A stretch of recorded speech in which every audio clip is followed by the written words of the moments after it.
नमस्कार, आप देख रहे हैं इंडिया वॉइस। मैं हूं आपके साथ साक्षी केसरी। वाराणसी से आ रही बड़ी खबर से शुरुआत करेंगे। आपको बता दें कि काशी विश्वनाथ ज्ञानव्यापी मस्जिद का ये विवाद है और प्रशासन के लिए आज का दिन बेहद अहम है। आज अदालत के आदेश पर सर्वे होगा। अधिवक्ता कमीशन को 10 मई को रिपोर्ट देनी होगी। साथ ही आपको बता दें कि सर्वे में वीडियोग्राफी, फोटोग्राफी करा करके रिपोर्ट पेश करनी है। काशी विश्वनाथ ज्ञानव्यापी मस्जिद का ये विवाद है जिसको लेकर के आज फैसला आना है। अदालत ने सर्वे के लिए अदालत की तरफ से कहा गया है और 10 मई को रिपोर्ट पेश करनी होगी। अधिवक्ता को वीडियोग्राफी और फोटोग्राफी करा करके रिपोर्ट पेश करनी है। बाकायदा एक एक जानकारी रिपोर्ट में दर्ज होनी चाहिए, जिसके लिए वीडियोग्राफी का भी सहारा लिया जाएगा तो फोटोग्राफी का भी सहारा लिया जाएगा, ताकि रिपोर्ट अच्छे से तैयार किया जा सके और हर एक बिंदु ऑथेंटिक हो, जिसके ज़रिए जब उस वीडियोग्राफी को या फोटोग्राफी को रखा जाए अदालत के सामने तो किसी भी तरीके का कोई विवाद ना हो और मामले को सुलझाने में आसानी हो। अभिषेक झा हमारे साथ जुड़ गए हैं, हमारे रिपोर्टर वाराणसी से। अभिषेक, क्या है ये पूरा विवाद? आपसे इस पर विस्तार से जानकारी चाहेंगे और चूंकि वीडियोग्राफी और फोटोग्राफी के जरिए सर्वे की बात सामने आ रही है, क्या है ये पूरा मामला, बताइए।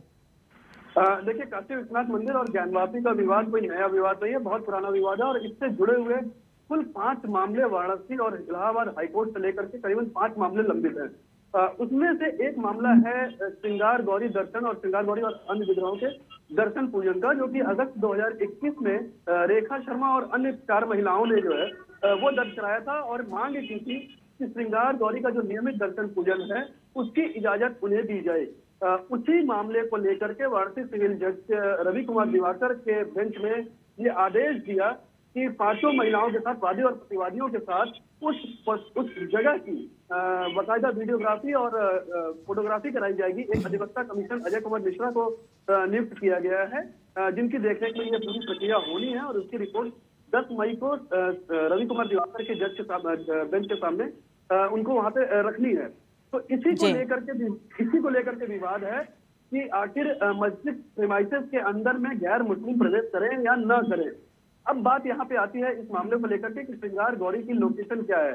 जिस तरीके से इस मामले में जिला प्रशासन बैकफुट पे आया था और मुस्लिम पक्ष जिस तरीके से विरोध कर रहे हैं, तो निश्चित तौर पे ज्ञानवापी मस्जिद के अंदर का कुछ हिस्सा पड़ता है, क्योंकि जिस तरीके से तस्वीरें और वीडियो लगातार वायरल हुए हैं और मस्जिद के एक जो पश्चिमी दीवार है, उस पश्चिमी दीवार से मंदिर के कुछ भग्नावशेष दिखाई दे रहे हैं, जो कि खास करके जब काशी विश्वनाथ धाम का जब निर्माण हो रहा था उस दरमियान वो तस्वीरें आई थी। उसके बाद ये मांग जोर पकड़ी गई कि आखिर इसके सर्वे में दिक्कत क्या है। इसी तरीके का एक मामला आर्कियोलॉजिकल सर्वे को लेकर के था, जिसमें की टीम थी। उस मामले को इलाहाबाद हाईकोर्ट ने खारिज कर दिया था। उसके ठीक बाद ये मामला दर्ज किया गया और इस हिंदू पक्ष की तरफ से कि श्रृंगार गौरी और अन्य विग्रहों के जो नियमित दर्शन पूजन है उसकी इजाजत दी है और उसी मामले में यह फैसला आया है। और इस मामले को लेकर के निश्चित तौर पर वाराणसी का जो माहौल है वो बेहद गर्म है। प्रशासन से लेकर के सबकी नींद उड़ी हुई है, क्योंकि मामला कहीं ना कहीं धार्मिक रंग ले चुका है। और जिस तरीके से हमने देखा है कि अयोध्या का विवाद गरमाया था 90 के दौर में या 88 या 89 के दौर के बाद, उसी तरीके से ये मुद्दा भी अब धीरे धीरे गरमा रहा है। जी अभिषेक, चूंकि देखिए आप बता रहे हैं कि कहीं ना कहीं ये मुद्दा गरमाता हुआ नजर आ रहा है, चूंकि धार्मिक मामलों से जुड़ा हुआ है, तो ऐसे में प्रशासन कितना मुस्तैद है? क्या पूरी तैयारी है प्रशासन की ओर से? अगर कोई अप्रिय घटना घटती है तो प्रशासन उसके लिए तैयार नजर आ रहा है? देखिए, प्रशासन की तैयारियां कितनी मुकम्मल है उसे इस बात से समझना चाहिए कि जब 18 और 19 अप्रैल को इसी रवि कुमार दिवाकर के बेंच ने जब आदेश दिया था तो उसके खिलाफ जिला प्रशासन ने बाकायदा हलफनामा दिया था। हलफनामे में महत्वपूर्ण 5 बिंदु उसने बताए थे, जिसमें उसने कहा था कि माहौल खराब हो सकता है इस सर्वे से और उसको रोकने की मांग की थी, जिसे फिर खारिज किया गया। और इसी मुद्दे को लेकर के जो ज्ञानवापी मस्जिद की जो इंतजामिया कमेटी है उसने इलाहाबाद हाईकोर्ट का रुख किया था और वहां से भी उनको मुंह की खानी पड़ी थी। तो आप इसी चीज से समझ लीजिए कि ये कितना संवेदनशील मुद्दा है और प्रशासन क्यों ये सर्वे नहीं होने देना चाहता है, क्योंकि कहीं ना कहीं इससे माहौल खराब होने की जो आशंका है वो गहरा सकती है। लेकिन कोर्ट का चूंकि निर्णय है तो अब वाराणसी प्रशासन की मजबूरी हो गई है इस सर्वे के काम को पूरा कराने की, और उसके लिए तमाम जो तैयारियां हैं, खास करके सबसे बड़ी चीज होती है, जैसे ही 28 अप्रैल को ये फैसला आया और जज ने कहा कि ये सर्वे आपको कराना ही होगा, चाहे वो 1 दिन में हो चाहे वो 2 दिनों में हो, जी। उसे लेकर के जो लोकल इंटेलिजेंस यूनिट है या आईबी की यूनिट है, उन तमाम लोगों को लगातार एक्टिव किया गया और खास करके जो काशी विश्वनाथ मंदिर और ज्ञानवापी से सटे हुए जितने भी थाना क्षेत्र हैं, उन थाना क्षेत्र में उनको एक्टिव किया गया। हर छोटी-बड़ी घटना पे, जी। हर चाक चौराहे पे होने वाली बहस के ऊपर में नजर रखी जा रही है।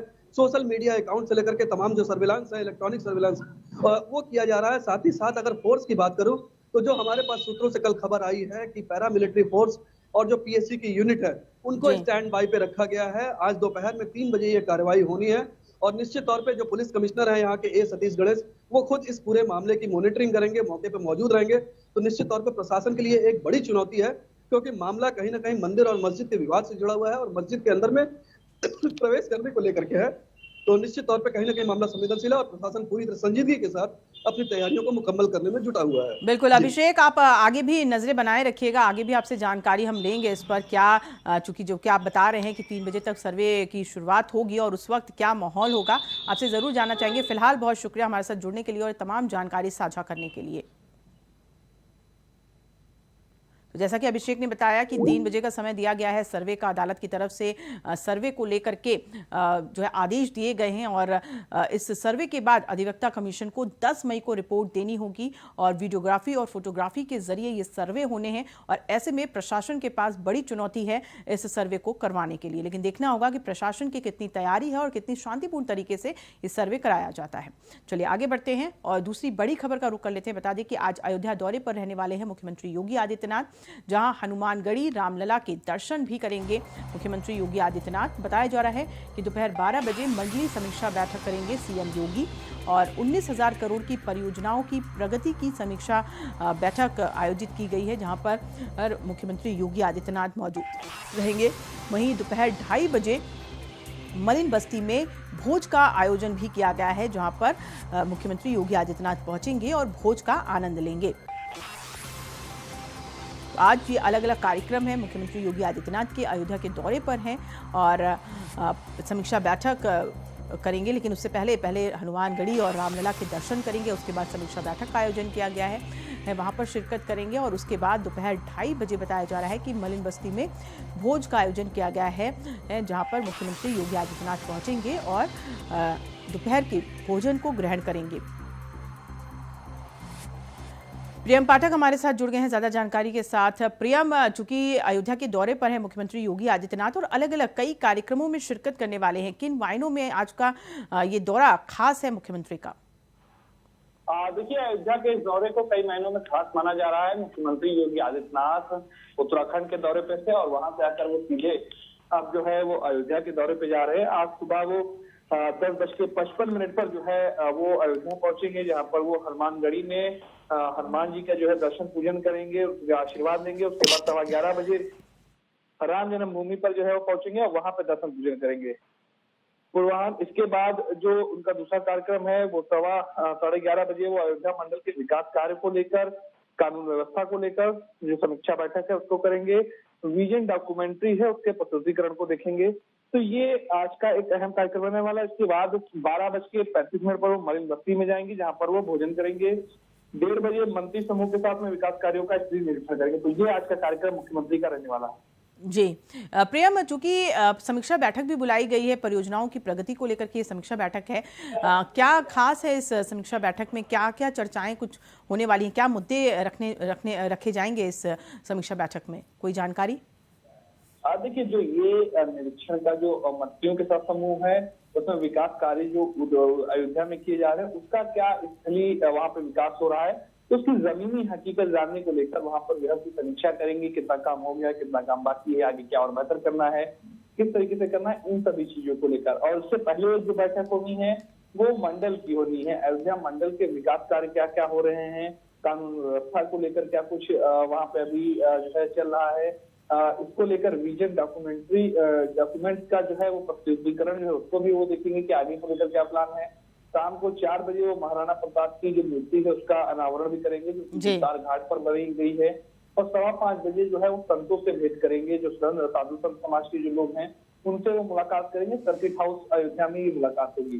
तो ये पूरा कार्यक्रम और सभी कार्यक्रम जो है वो कई मायनों में अहम है। जी प्रियम, क्या अयोध्या के एक दिन के दौरे पर है मुख्यमंत्री? क्या आज वापस लखनऊ की तरफ रवाना हो जाएंगे या फिर अभी कल का भी उनका कोई कार्यक्रम है, कोई जानकारी?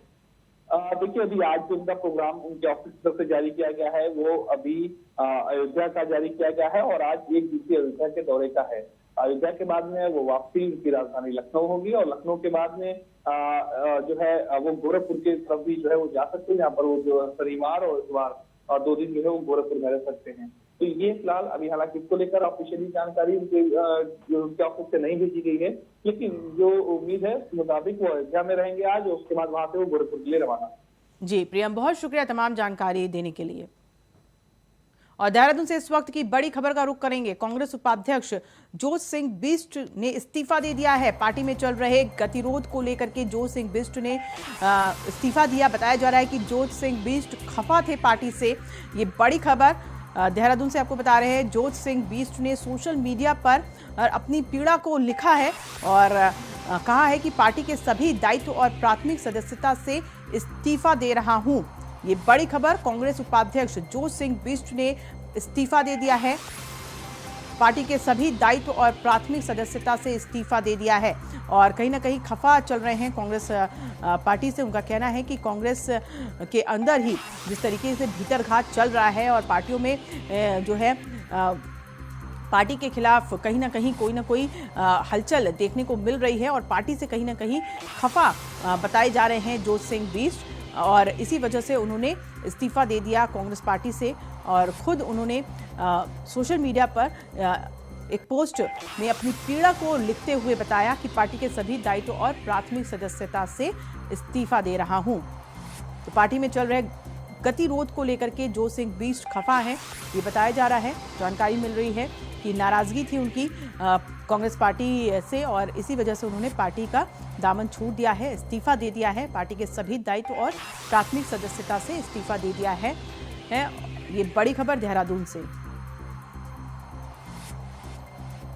तो ये बड़ी खबर देहरादून से आपको बता रहे हैं। कांग्रेस उपाध्यक्ष जोत सिंह बिष्ट ने इस्तीफा दे दिया है। उनका कहना है कि पार्टियों में गतिरोध चल रहा है जिसको लेकर के वो कहीं ना कहीं असहज महसूस कर रहे हैं और पार्टी के साथ अब आगे नहीं चलना चाहते हैं। पार्टी से नाता तोड़ते हुए उन्होंने सोशल मीडिया पर पोस्ट किया और अपनी पीड़ा को बयां करते हुए कहा कि पार्टी के सभी दायित्व और प्राथमिक सदस्यता से इस्तीफा दे रहा हूं।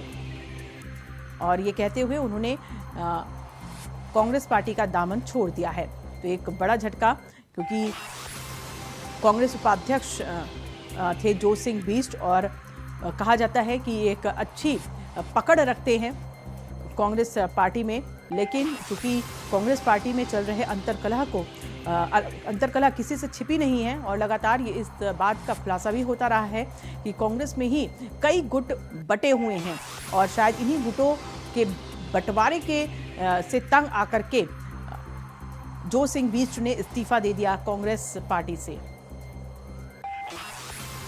सौरभ भाटिया जुड़ गए हैं ज्यादा जानकारी के साथ, हमारे रिपोर्टर। सौरभ, जानना चाहेंगे कि देखिए कांग्रेस के अंतरकलह किसी से छिपी नहीं है, वो तो लगातार आती रही है, चाहे विधानसभा चुनाव के पहले की बात करें चाहे बाद की बात करें, लेकिन अब चूंकि कांग्रेस उपाध्यक्ष जोत सिंह बिष्ट ने इस्तीफा दे दिया और कहीं ना कहीं उनकी पीड़ा भी समझ में आ रही है। जिस तरीके से उन्होंने पोस्ट किया अपनी पीड़ा को बताते हुए और पार्टी के सभी दायित्व से उन्होंने इस्तीफा दे दिया, प्राथमिक सदस्यता भी छोड़ दी, क्या इसके पीछे की और प्रमुख वजह नजर आ रही है? देखिए, पार्टी के भीतर चल रही गुटबाजी को लेकर कहीं ना कहीं तमाम नेता खफा हैं, नाराज हैं और पार्टी हाईकमान से लगातार मांग करते रहे कि अनुशासनात्मक कार्रवाई होती रहनी चाहिए, जिससे किसी भी प्रकार के जो पार्टी के खिलाफ गतिविधियां हैं उस पर रोक लग सके। लिहाजा जो जोत सिंह बिष्ट ने आज इस्तीफा दे दिया और उन्होंने सीधे तौर पे कहा है कि मैं इसके पीछे किसी को जिम्मेवार नहीं मानता, लेकिन पार्टी संगठन जो हाशिए पर चला गया है उससे कहीं ना कहीं वो आहत थे और उन्होंने इस बार जो है पार्टी से जो अपने प्राथमिक सदस्यता से भी इस्तीफा दे दिया। उन्होंने सीधे तौर पर कहा कि पार्टी के बड़े नेताओं को पार्टी की तरफ ध्यान देने की जरूरत है, जिससे तमाम जो कार्यकर्ता है जिनका मनोबल इस चुनाव में गिरा है वो बढ़ सके, उनको जो है एकजुट किया जा सके। लिहाजा जो है अगर इसी तरीके के हालात रहे तो कांग्रेस और जो हाशिए पर चली जाएगी, जिसका खामियाजा आने वाले समय में तमाम उन नेताओं को चुकाना पड़ेगा जिनके द्वारा जो है पार्टी खड़ी की गई है, जिनके द्वारा जो है पार्टी में लगातार जो काम किया गया। उन्होंने धनोल्टी से हाल ही में चुनाव लड़ा था, हालांकि वे जो काफी मतों से जो हार गए थे, जिसके बाद से जो है जोत सिंह बिष्ट पार्टी संगठन से खफा चल रहे थे। अब जो है उन्होंने ये एक सोशल मीडिया पर अपना जो लेख लिखा, उन्होंने सीधे तौर पर लिखा है कि पार्टी संगठन से जो है इस समय नाराजगी से बात की है कि पार्टी संगठन एकजुट होने को तैयार नहीं है, लिहाजा पार्टी के विरोध में जो है गतिविधियां चल रही हैं। लिहाजा इसको देखने की जरूरत है, जिससे कहीं ना कहीं पार्टी सुरक्षित रहे और बेहतर तरीके से काम कर सके। इस पर जो किसी का ध्यान नहीं जा रहा है, तो उन्होंने इससे अब इस्तीफा दे दिया है। जी सौरभ, जोत सिंह बिष्ट के इस्तीफा देने के बाद कांग्रेस की तरफ से कोई प्रतिक्रिया सामने आई हो या फिर दूसरी पार्टियों की तरफ से कोई प्रतिक्रिया आई हो? देखिए, फिलहाल क्योंकि उन्होंने अभी इस्तीफा दिया है तो जो है पार्टी संगठन की ओर से भी कोई ऐसी प्रतिक्रिया नहीं है। ये खुद जो है पार्टी के जो प्रदेश अध्यक्ष हैं वो केदारनाथ दौरे पर हैं, क्योंकि गढ़वाल भ्रमण पर थे।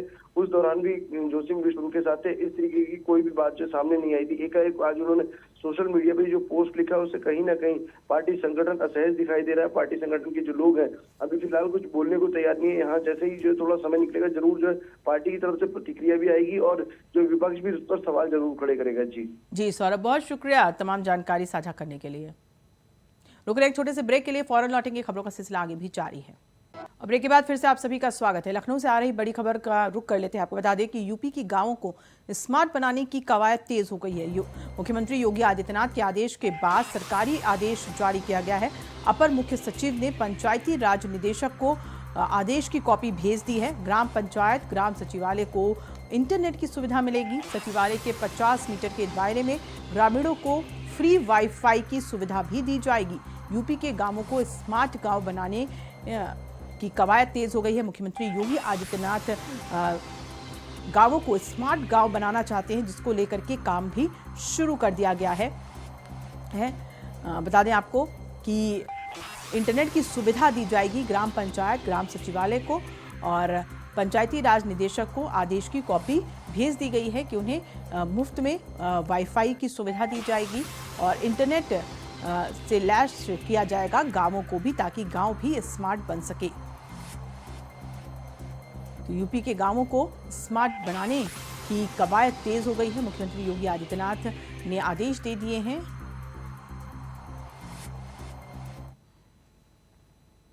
और अब खबर गोंडा से, जहां एक युवती के साथ छेड़खानी करने और उसका अश्लील वीडियो बनाकर उसे सोशल मीडिया पर वायरल करने का शर्मनाक मामला सामने आया है।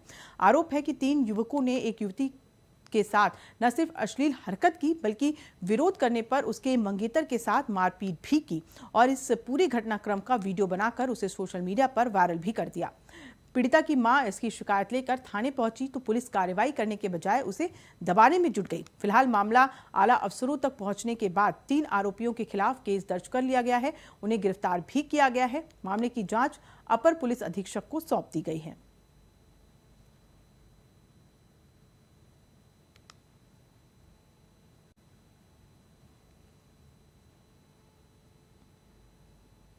सीतापुर में पुलिस ने शातिर चोर गिरोह का खुलासा किया है। शातिर चोर पर 25,000 रुपए का इनाम घोषित था, जो कई दिनों से फरार चल रहा था।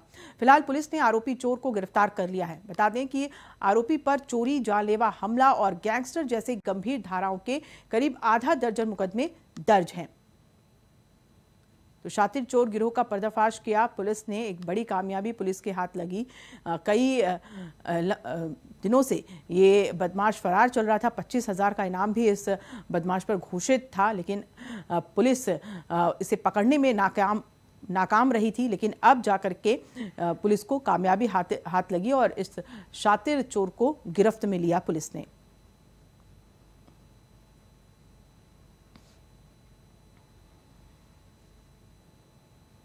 कानपुर देहात के कोतवाली अकबरपुर क्षेत्र के माती रोडवेज बस स्टैंड के पास एक तेज रफ्तार अनियंत्रित डंपर चालक ने खड़े ट्रक पर जोरदार टक्कर मार दी, जिसके बाद हाईवे पर जाम लग गया। वहीं टक्कर लगने से डंपर चालक कैबिन में बुरी तरह फंस गया। इसके बाद सूचना पर पहुंची पुलिस ने जेसीबी मशीन की मदद से ट्रक चालक को बाहर निकाला और उसे अस्पताल में भर्ती कराया।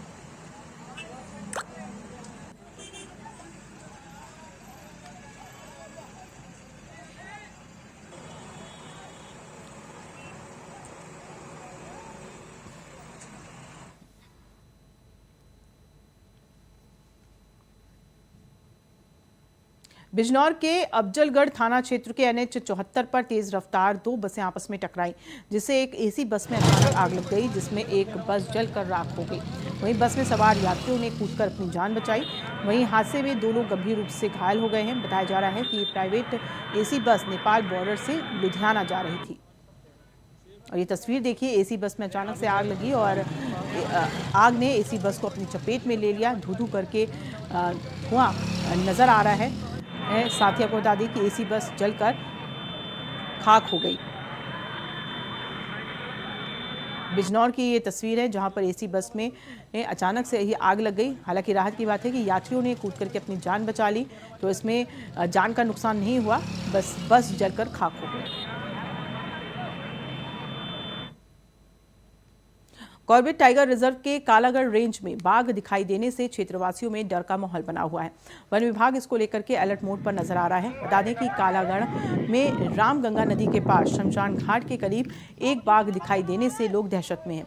वहीं वन महकमे ने मौके पर वन रक्षकों की टीम को तैनात कर दिया है। साथ ही लोगों से भी वहां आने जाने में सावधानी बरतने की अपील की गई है। जानकारी के मुताबिक रामगंगा नदी के किनारे शमशान घाट के पास बाघ को देखे जाने के बाद से आसपास के लोग डरे हुए हैं। बता दें कि कालागढ़ और रामगंगा पार्क के कई गांवों के ग्रामीण इसी रास्ते से आते जाते हैं, लेकिन जब से इस जगह पर टाइगर का मूवमेंट देखा गया है, तब से लोगों में डर का माहौल बना हुआ है। वहीं कॉर्बेट प्रशासन लोगों को सचेत करने के साथ ही लगातार क्षेत्र में गश्त कर रहा है। और इसी के साथ फिलहाल इस बुलेटिन में इतना ही। देश दुनिया की तमाम खबरों के लिए आप बने रहिए इंडिया वॉइस के साथ। नमस्कार।